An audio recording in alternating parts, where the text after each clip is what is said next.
Hello, good morning.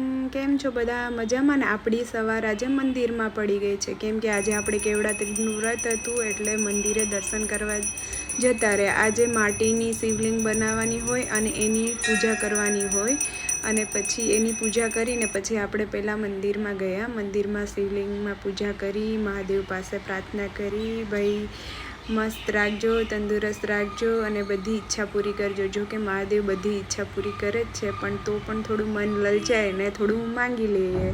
Mahadev સદાય અમારી રક્ષા કરજો. પછી આવી ગયા ઘરે. ઘરે આવીને કોફી બાકી હતી, એટલે કોફી તો પીવી જ પડે, કોફી વગર તો ચાલે જ નહીં. એટલે મસ્ત કોફી પીધી. પછી થઈ ગયા થોડા ટચઅપ બચઅપ મેકઅપ કરીને રેડી, કેમ કે આપણે જવાનું હતું ખાટુ શ્યામ મંદિર દર્શન કરવા માટે. એટલે આપણે થઈ ગયા રેડી.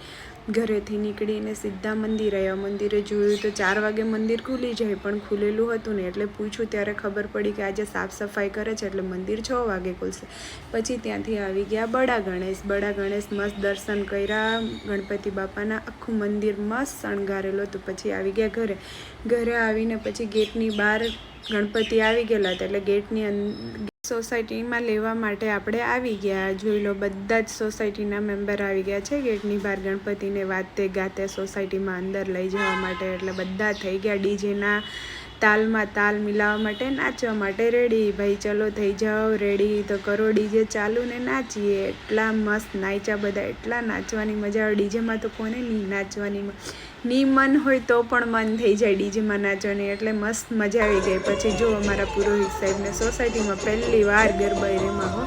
પછી મેં પણ કીધું મારી જોડે પણ થોડા ઠુમકા લગાવી લે, એટલે પછી કે ચાલ દો મારા જોડે પણ પુરોહિત સાહેબે થોડા ઠુમકા લગાવી દીધા. પછી જો અમારો નંગ એટલો કંટાળો આવે ને, બસ એને તો આમથી આમ ને આમથી આમ કૂદ જ કરવું છે. નાચવાનું તો કંટાળો જ આવે. પછી જો કેટલા મસ્ત દેખાય છે બાપા, એટલો મસ્ત શણગાર સજેલો હતો ને, લાગે ને એકદમ ક્યુટ મસ્ત. પછી પાછા થોડા ઠુમકા લગાવી લીધા. થોડા ઠુમકા લગવા જ પડે, પછી બાકી રહી જાય એમ ચાલે નહીં ને. આપણે